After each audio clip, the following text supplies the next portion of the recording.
Do you wanna know? Baiklah, terima kasih atas kesempatan yang diberikan.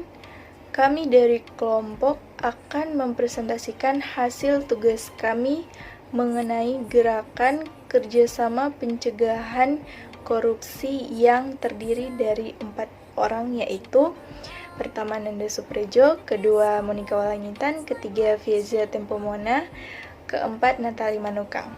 Soal yang pertama, tugas mahasiswa untuk mencari berbagai gerakan dan kerjasama, baik di tingkat internasional, di beberapa negara, di tingkat nasional, dan tingkat lokal. Penekanan diberikan terhadap kelebihan dan kelemahan setiap gerakan dan kerjasama tersebut. Gerakan organisasi internasional. Pertama, Perserikatan Bangsa-Bangsa atau United Nations.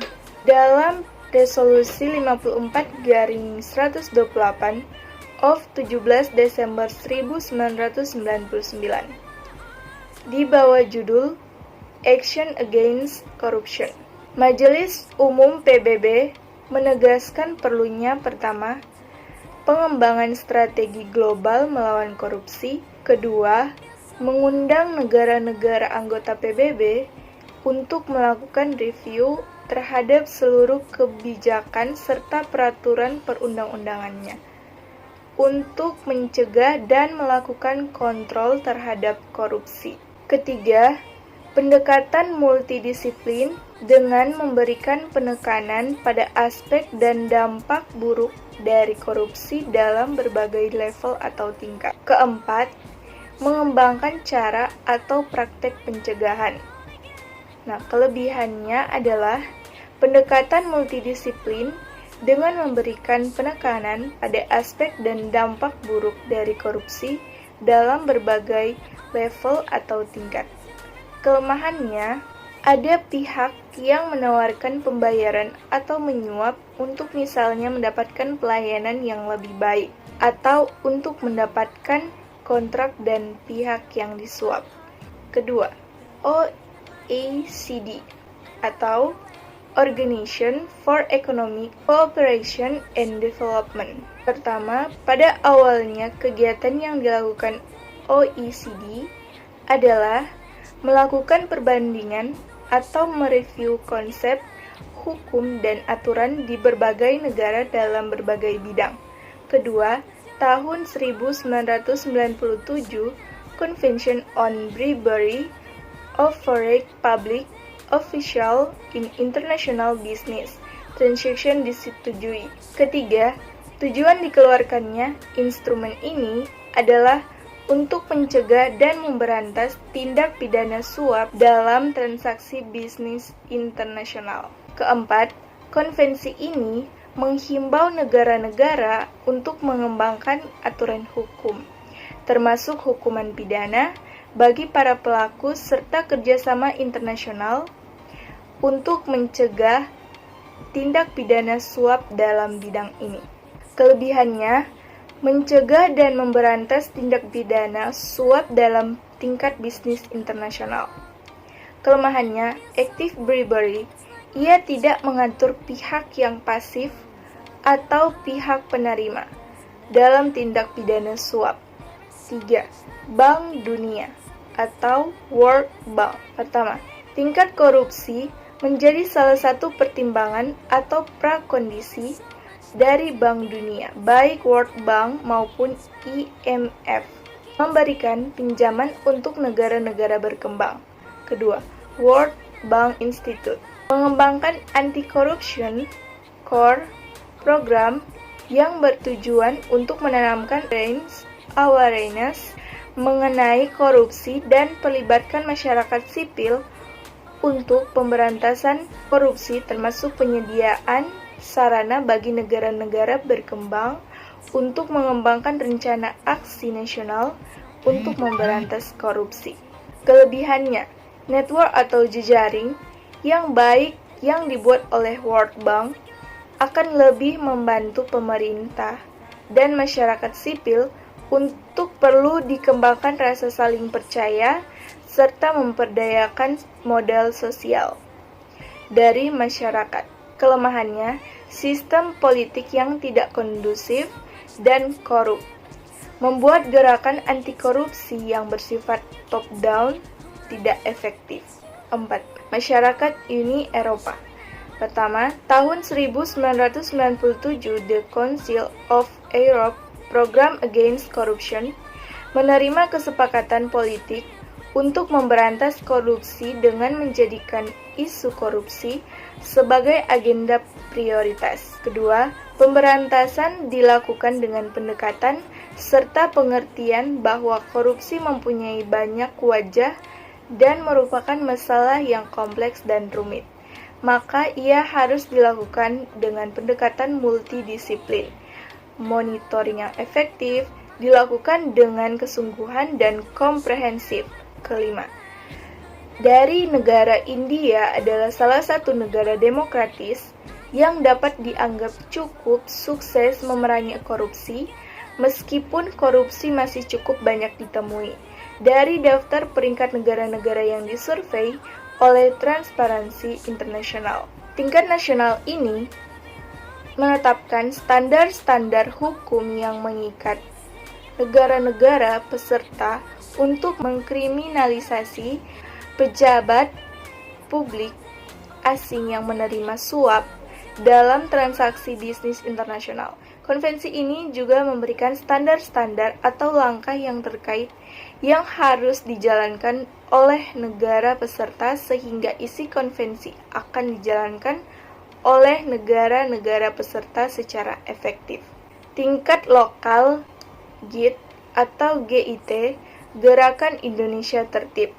Nah, instruksi Presiden nomor 12 tahun 2016 yang kewenangannya diberikan Kepala Menteri Koordinator Bidang Politik, Hukum, dan Keamanan yang bertanggung jawab atas terwujudnya perilaku masyarakat Indonesia tertib.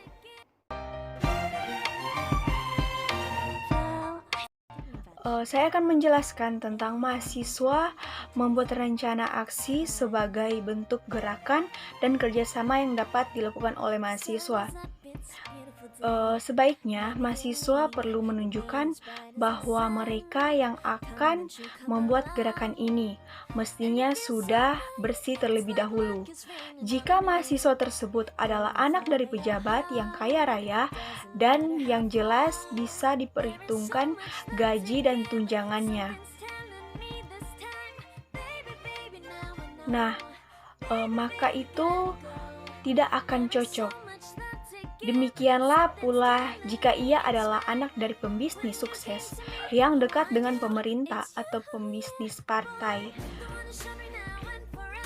Nah, gerakan ini yang bisa diusahakan adalah tidak menunjukkan diri sebagai pemuja hedonisme, peka dan peduli dengan keadaan ini, dengan keadaan sesama dan semesta. Tidak pernah, contohnya itu tidak pernah nitip absen, tidak pernah mencontek di saat ujian, tidak mengerjakan tugas atau mengerjakan tugas atas nama orang lain, tidak melakukan tindakan-tindakan korupsi. Nah, moral dengan berkedok hak asasi manusia atau dalam satu rangkaian kalimat yang mudah, yaitu menjadi diri yang jujur, amanah, peka, dan peduli. Nah, mahasiswa sebaiknya lebih peka dan peduli pada esensi moral dan hutan akademiknya kepada rakyat dan bangsa. Jika gerakan ini menjadi semacam gerakan seremonial tanpa bentuk perjuangan yang nyata, maka hal tersebut secara kurang lebih akan sama dengan para petualang politik praktis saja.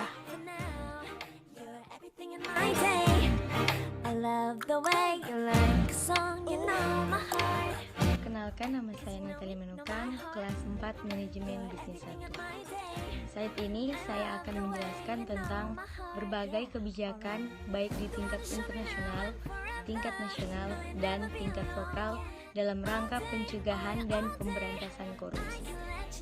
Kebijakan Uncaj adalah upaya bersama negara-negara untuk korupsikan korupsi dari muka bumi. Jika diberlakukan, Uncaj dapat membuat sebuah karya nyata terhadap kualitas hidup jutaan orang di seluruh dunia. Kebijakan Denmark memperkenalkan skema keterbukaan dalam hal sebagai salah satu contoh yang menarik adalah keterbukaan para anggota parlemen, di mana mereka harus mempublikasikan informasi tentang pengeluaran bulanan mereka seperti biaya transportasi, hiburan, pertemuan resmi, dan yang lainnya. Prinsip keterbukaan ini menjadi salah satu parameter penting bagi mata masyarakat untuk menilai seberapa bersih pelaku birokrasi pemerintah di negaranya. Kebijakan nasional yang membuat fokus dan sasaran pencegahan korupsi yang digunakan sebagai acuan kementerian lembaga, pemerintah daerah, dan pengakuan kepentingan lainnya dalam melaksanakan aksi pencegahan korupsi di Indonesia. Kebijakan lokal merupakan bagian dari unsur budaya internasional yang berakar dari kehidupan masyarakat untuk pembantuan tataan kehidupan masyarakat. Penamanan karakter tersebut tentunya harus dimulai sejak usia dini. Untuk itu, sekolah dan perguruan tinggi harus membangun kurikulum yang memberikan pembelajaran tentang perilaku anti korupsi dan membangun pola pendidikan yang mengakar pada nilai kebijakan lokal.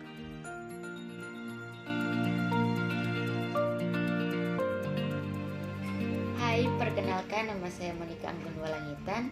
Saya dari kelas 4 Manajemen Bisnis 1. Nah, pada kesempatan kali ini saya akan mengevaluasi kebijakan di kampus untuk mencegah dan memberantas perilaku koruptif yang sering kali terjadi di kampus. Berikut adalah kebijakan-kebijakan kampus dalam upaya mencegah perilaku koruptif. Yang pertama itu institusi pendidikan. Diyakini sebagai tempat terbaik untuk menyebarkan dan menanamkan nilai-nilai anti korupsi. Mahasiswa yang akan menjadi tulang punggung bangsa di masa mendatang sejak dini harus diajarkan dan dididik untuk membenci serta menjauhi praktek korupsi. Bahkan lebih dari itu, diharapkan dapat turut aktif memeranginya dengan cara melakukan pembinaan pada aspek mental, spiritual, dan moral karena orientasi pendidikan nasional kita mengarahkan manusia Indonesia untuk menjadi insan yang beriman dan berdakwah serta berakhlak mulia. Berkaitan dengan itu, maka perguruan tinggi harus mengadakan penyelenggaraan program pendidikan anti korupsi. Hal ini dapat dimulai dengan diadakannya pembuatan kurikulum dan modul pendidikan anti korupsi. Pendidikan anti korupsi tersebut bertujuan menanamkan nilai-nilai kejujuran dan keluhuran moral sejak dini kepada para mahasiswa. Pada tataran internal kelembagaan, perguruan tinggi itu sendiri pun juga harus menerapkan sistem yang transparan dan terbuka, mudah diakses dan terevaluasi. Dengan begitu, baik keluarga besar kampus terutama mahasiswa maupun pihak di luar kampus dapat mengkontrol berjalannya sistem di dalam kampus yang transparan dan akuntabel, terutama dalam persoalan keuangan, menerima mahasiswa baru, rekrutmen dosen dan karyawan, serta persoalan lain yang sensitif di mata publik. Perguruan tinggi juga harus berani memasang poster, spanduk, baliho, dan beragam alat peraga lainnya yang berisi tulisan kampus bebas korupsi. Jika dilakukan, maka secara moral kampus memiliki tanggung jawab yang luar biasa besar untuk terus berusaha membersihkan diri dari praktik korupsi. Karena sampai sejauh ini perguruan tinggi masih belum terjamah oleh isu-isu anti korupsi. Padahal tidak ada jaminan bahwa perguruan tinggi terbebas dari praktik korupsi.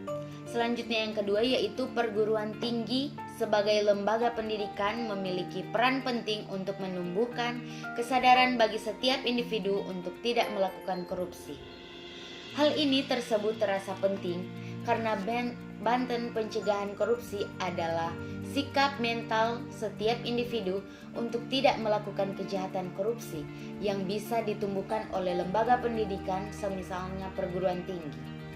Upaya ini misalnya dapat dilakukan dengan memberikan penyuluhan kepada masyarakat mengenai bahaya melakukan tindakan korupsi, karena pada nantinya akan mengancam dan merugikan kehidupan masyarakat sendiri, serta menghimbau agar masyarakat ikut serta dalam menindaklanjuti dalam pemberantasan tindakan korupsi yang terjadi di sekitar lingkungan mereka.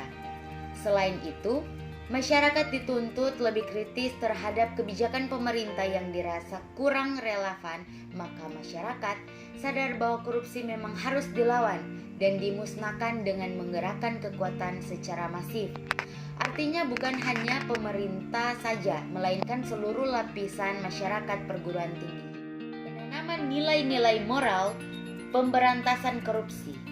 Hal ini tersebut sangat penting untuk mengarahkan anak didik dan siswa kepada kesadaran untuk hidup bebas dari korupsi.